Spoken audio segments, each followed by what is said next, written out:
Hello, welcome to Ignite and Ascend's Boss Babe edition.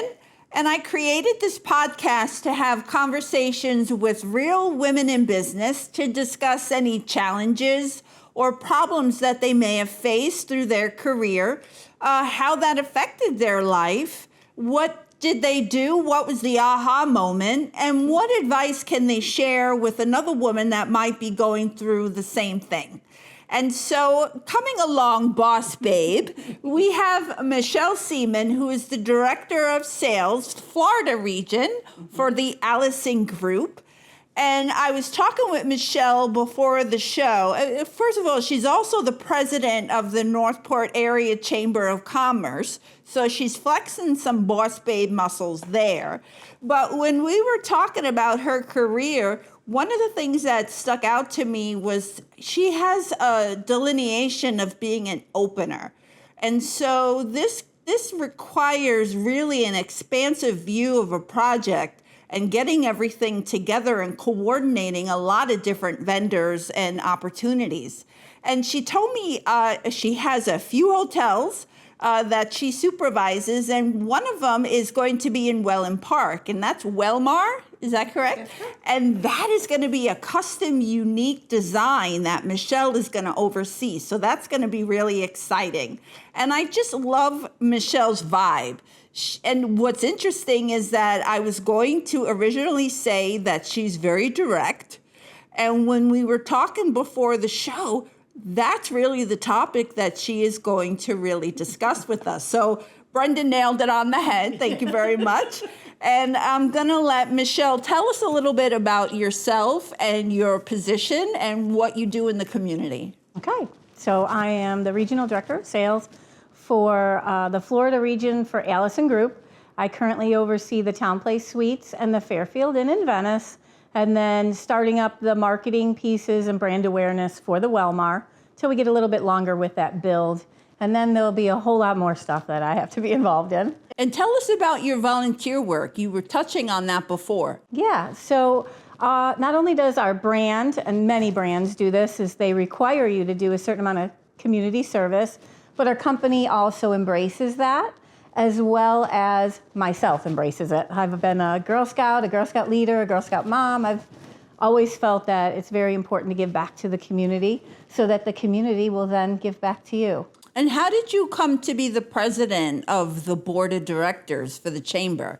So somebody nominated me for the board originally when I was working for opening the Hampton Inn in Northport.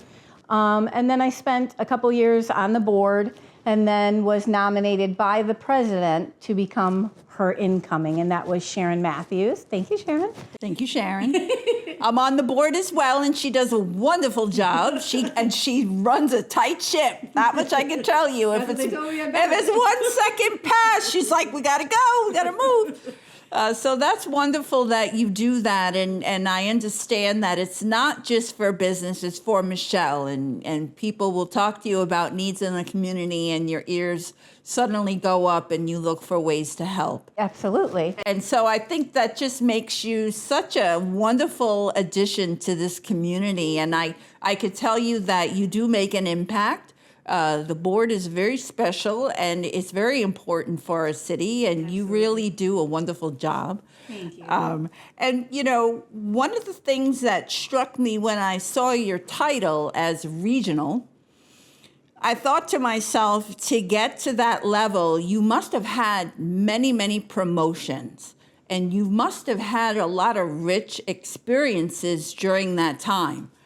And and so one of the things that I wanted to start off with was talk to me about that journey. And I don't want to say problem. I want to say, what was a challenge or a lesson that you needed to learn during this journey that brought you up to such a high level of regional? So can you just give me an idea of what challenge or problem or a situation that we think might have influenced you tremendously? Absolutely. So I've been in hospitality 30 years, and I started doing it so that I could stay home with my newer born child, my first, and not have her in a sitter and not have to afford that.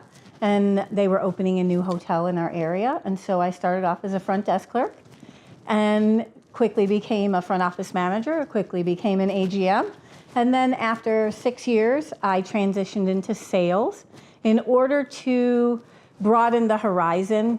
When you're an AGM and you're looking... General manager. Thank you, sorry, talking an acronym. The next level is to become a general manager. And I thought the best way to get that full rounding would be to have that sales background. And so I went into sales. And over time, I had a challenge with another manager, and it turned into, after 9 promotions, a firing. That's a special club, by the way. If Yeah. you've been fired, you're in a special club.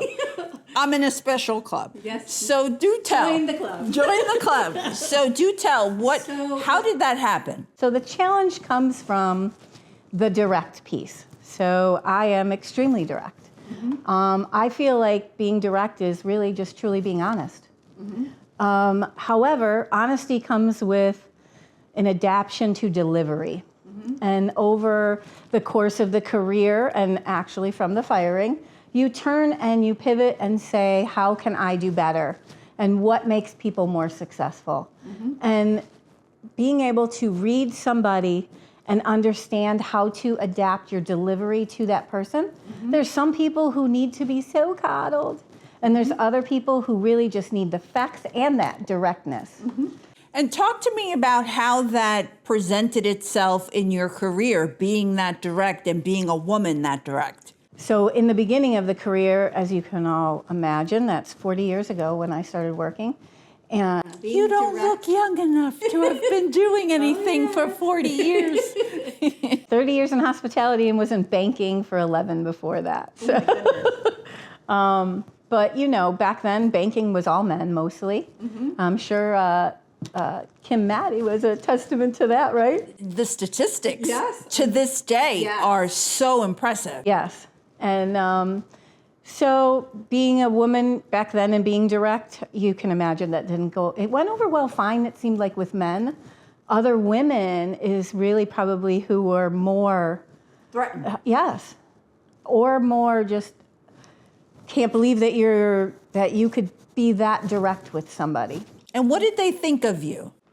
I would say most of my life I've heard, I just thought you were the biggest bee until I got to know you. Well, I have to confess, I didn't think you were a bee, but I didn't quite think you were that approachable. Okay. But I am pretty direct myself. Yes. And I don't shy away from women and especially boss babes. Those are my people. Yeah. And so I knew that you required a little bit more of an investigation. Yeah. And now that I did that, I could see you're a delight. Thank you. So talk to me about the impact of being seen as a bee, being a minority in the business world. Yeah. How did that affect, well, first of all, the relationships that you had with your coworkers, and then how did the response from your coworkers affect your outside life, your relationships with yourself, the relationships that you had at home? How did all of that bleed into your life? So, you know, it's funny. I would say most of the people who have worked with me, let's say, I'm going to say the lower positions in the hotel, not the bosses, but, you know, the average worker bee, most of them have always felt that I was the one who brought the information to them. Maybe my delivery wasn't perfect in the beginning, but I have really spent a lot of time trying to perfect that to the person, but yet still being authentic to myself. Because there's nothing worse than learning from the world that you're too direct, you're too this, you're too that. Something. And that's really just you. So you basically, the world's telling you not to be yourself. Right. And so time, obviously, being with yourself, and then starting to own that, I think it comes even more clear when you hit 40 for whatever reason. Did you question Did you question yourself and think Yes. maybe you should be doing things differently and not be yourself? Did you Correct. ever have that identity conflict? Yes. Absolutely. And that's what I'm saying. Classes and learning, like we just did disc training with the chamber, and it once again just showed exactly who I am. She was the first person in that category. She didn't even want the session to go a certain way. She was like, it's time to move on, people. So you were the highlight of the whole class. Funny because I already know who I am, and I already knew that I had to adapt the delivery. And so as soon as I didn't really know what disc meant when we got in the class, but immediately I knew, like, oh, I've actually learned this lesson many times in my life. Now, when the coworkers, I bet you they were catty with you and Honestly, not. that's what I'm saying. All of the line level people were not. They actually embraced me. What about your at the same level coworkers in the that executive gets a little jelly field? sometimes. Like I said, it always seems more like the women in the beginning were the ones who could not embrace. But once I learned to adapt, and not my authenticness, just adapting the delivery of it slightly to the person I'm dealing with, all of a sudden just doors and windows fly open, and there's nobody that so much as I felt was the same as before, where maybe you thought I was a bitch. But honestly, the funny thing is you still thought a little bit something. Mm-hmm. Maybe not quite to the level it used to be, but that just, I don't know if that's my confidence. Well, I was going to ask you, if you don't mind, let's talk about your confidence when you got fired. What was that like? Oh, that was horrific. I can tell you, though, that I actually helped her fire me, because that's who I am. I'm not going to let you sit there and tremble and shake and freak out over something that I actually thought I was winning an award that day from my company. You're lying. And no, totally thought I was, because I had won awards already. And so you don't have to be so nervous. Just say it already. And so she said it, and then I signed the paperwork, and we went out and I gave her all my work.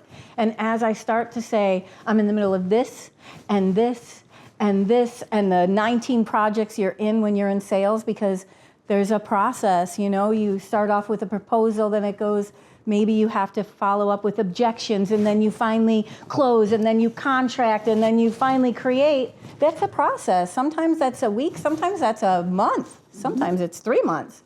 So there's always a certain amount of workflow, and as I'm turning it all over, she just was like, and you were doing that and that and that, and so. Second guessing herself, I'm sure. I'm sure. Now, at that point, all right, so you're still direct Michelle. You're directing the situation to the point where you're firing yourself, which is classic. At least you have a story to tell. When you went home, what was that like when you got home? How did you tell your family? How did you feel about the next step?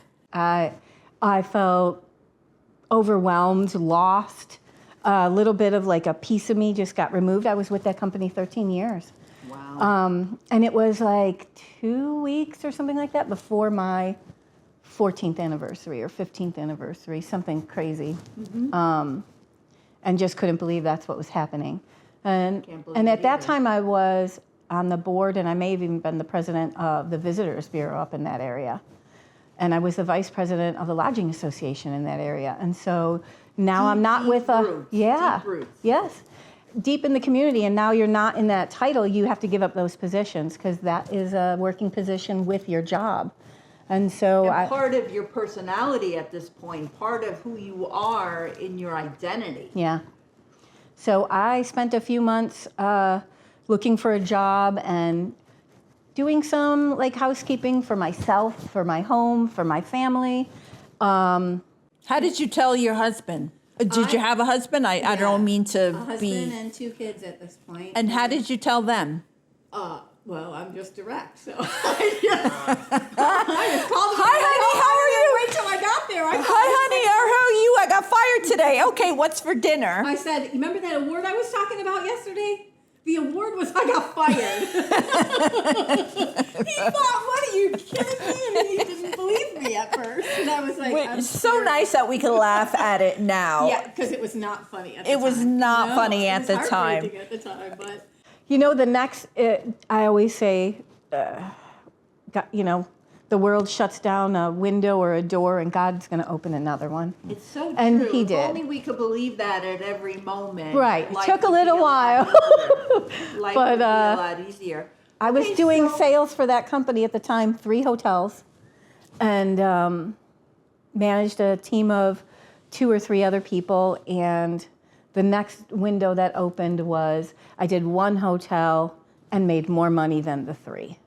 And there was a commute involved, which, was never fun compared to my 5-minute commute before that. Got a little spoiled. But, there's concessions and then, life goes on.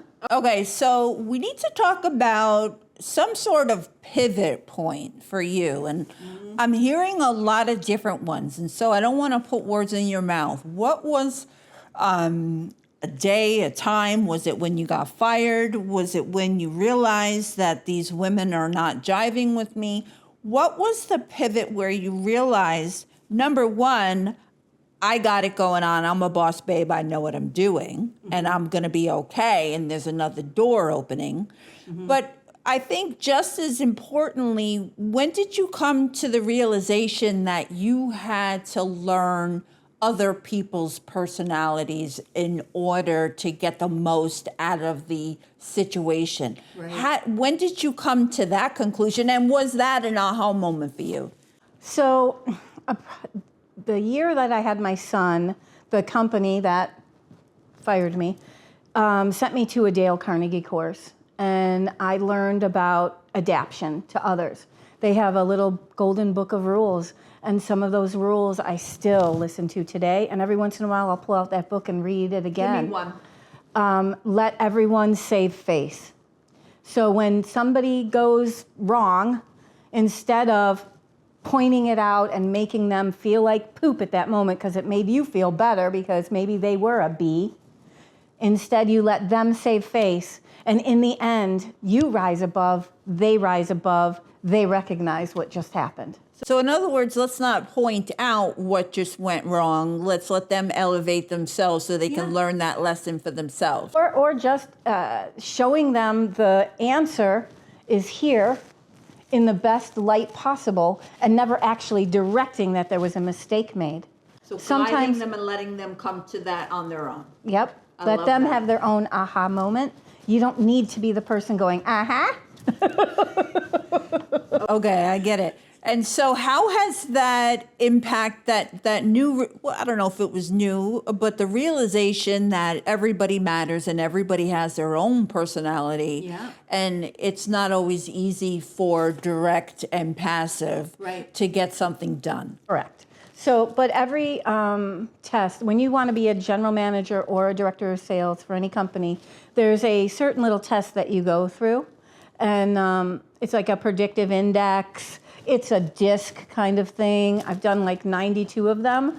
They all point out what your strength is and what your weakness is. And then you do that with the people that you're with. So like the other people that I'm working with directly, the other leaders, we all take that together.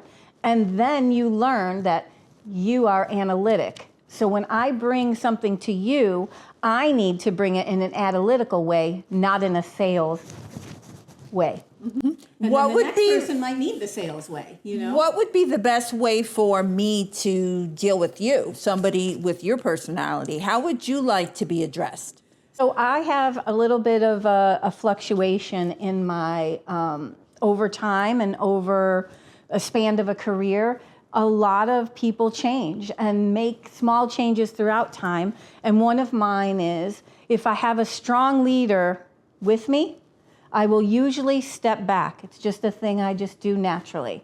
If I have a weak leader with me, I will take the reins immediately. It's just it just happens. I don't even know I'm doing it anymore. It's just that much happening. And so Some of that. I like has- that you don't have to steal the thunder. You Correct. let somebody If else. somebody else wants that thunder, feel free to take that thunder. And so when we took the disc training, if you noticed, I'm salesy, which means that I have the I, right? but I'm also the D. So, and the D is the more dominant one for me, but that I really helps me be able to give it analytically or give it salesy to the right person. So you've adapted really probably to be a little bit of all of them. Yes, and that was another thing because we sat down at the analytical people's table, and because I was an AGM for years and a GM for years and did all of the analytical pieces, I know how to deliver analytically. And so having this training, knowing that it's important, taking the reins on your own life and the dealings that you have with other people, has life gotten easier for you in the corporate world now that you really focus on the person you're dealing with? Yes. Tell me about that. I would say that's probably the most success part of it because and when a person comes to you in the hotel world, like to get a group or to get a meeting room or to get catering or whatever that looks like, they have a concept in their head, but they have no idea how you make that happen. And so just being able to read that person, ask the right questions, you can come up with a seamless plan for them. That makes it so easy for them. They don't even have to think about it. And so of course they're going to come to you in the future for those same kind of things. So the dialogue is now there and you have a nurturing environment around you. But that took a lot of work, so good for you. Good for you, but it seems as if it probably comes a lot more naturally to you. Yeah. You're a pro at it. 30 years makes you a pro probably at anything. At pretty much anything. Okay, so let's talk about the impact that being this aware, empathetic leader, has it grown your career? Have you had more opportunities open up now that your circle has gotten a lot larger? Yes, I would say yes. Like you said, I'm an opening director of sales, so I believe this is my 6th or 7th hotel opening with the Wellmar. And my last 2 or 3 have all come with somebody knowing my background, that I was an opener, and wanting me because that hotel became successful, and wanting that same piece for them. So the last 3 jobs I've been headhunted for. I didn't go out and seek that position. Somebody sought out me and asked me if I would be interested in that position. All right, we got to talk about the 2 Michelles. We got to talk about the Michelle on the day she got fired, and we got to talk about the Michelle that just got headhunted because of her reputation. Yeah. What's the difference between those 2 women? A lot of years. A lot of years. A lot of years, a lot of growth, a lot of... And, What about and the confidence? I honestly think I have probably almost always exuberated that. I think that might be part of the D. I'm not really sure. I don't think, and my family says it, like you're very rarely ever afraid of anything. That's a great quality because you could just attack life. Yeah, or the next thing. Or the And next it's thing. usually, you know, my mom was a big list maker and a strategist, even about our daily lives, what we're going to eat, what groceries we're going to buy. And I think just seeing that kind of stuff makes you be goal-oriented and strategizing always. Strategize what's your next vacation, strategize. Strategize life. I love it. Okay, so we've unpacked quite a lot there. We've unpacked being direct in a man's world and how that works with women. We've talked about the devastation of losing a job on the day you thought you were going to get an award. I mean, if that doesn't mess with you, I don't know what would. But getting to a level where you're opening a hotel in Welland Park that's And a going full-service to hotel. a I'm so full. excited. Tell us what that is again. It's a full service hotel. And what does that a little mean? bit Different. Select service is what I currently have, and that means they have a limited number of services, like a free breakfast or free Wi-Fi with your room. It's very value propositioned. Full service hotel means it comes with all of the services, not necessarily all of the free amenities. So it has a rooftop bar, it has a restaurant, it has a cafe. So it has all of the pieces needed for you to have a great stay, but none of which are free. But what's impressive is that you have to oversee all of those vendors to make sure we're all on the same page and everybody's moving in the right direction. Correct. And it will have 3,300 square feet of meeting space. So those are Really? events that will be able to host weddings and events, 250 plus people. That's so amazing. Super excited about that for And when is the Northport. opening on that? So we were supposed to open fourth quarter 2027, but we had a little delay with Marriott approving. So a Tribute Portfolio hotel is a little bit different than a standard hotel. Standard hotels have that picture specifically in that hotel. It has this specific chair, and every hotel you went into that looked like that hotel would have that same chair. But in a Tribute Portfolio, the owner of our company gets to create a tribute to whatever he wants. And so every Tribute hotel is different. There's none the same. And ours is tributed to the Gulf. It's tributed to kind of like a very high-end yacht. So like all of the woods inside of it are teaks and things you would see in a yacht. The rooftop bar has sails to go instead of umbrellas. It's all sails. It's tributed to a little bit to the circus and Cartizan to help Venice have a reflection. And then it has a wellness factor and warm mineral springs to tribute a little bit of Northport into there. I love that because we do have a Venice Northport thing going We do. on that And, we're not going to discuss in this room, but there's a little issue with that. Okay, so can you talk to me now? We've got a woman. She's 30 years younger than you.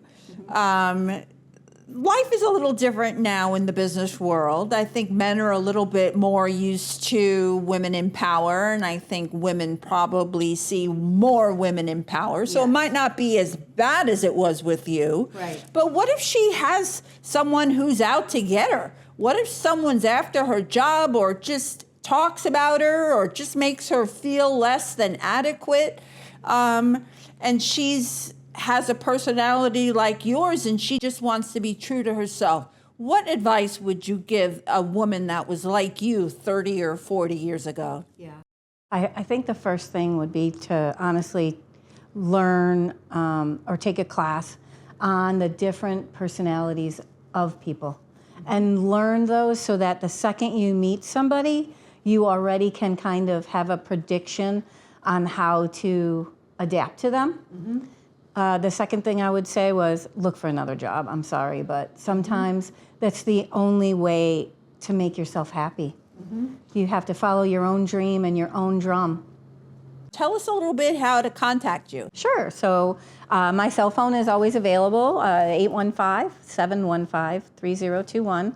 So if you don't know, you will know now. I'm from Chicagoland originally. And my email is mseamon, which is my name, Michelle Seamon, so you can do michelle.m.seamon@marriott.com or mseamon@allysongroup.com. And how do they learn more about this hotel that's opening? So we're moments away from Allyson Group opening up their own website because we're now we have 5 hotels right now, but soon to have 7. And with the coming of a full-service hotel into our portfolio, it was super important for me to be able to point somebody now to somewhere because Marriott won't open up our website till 6 months before our opening. Gotcha. And so pretty soon you'll be able to find Allyson Group on the web. Okay, perfect. Well, I can't thank you enough. And you really are the epitome of a boss babe. And learning your story makes me think that even more than when you walked in my front door. So thank you so much. I was honored that you had me. I really appreciate it. Hey, it's all about the boss babes. Thank you. Awesome.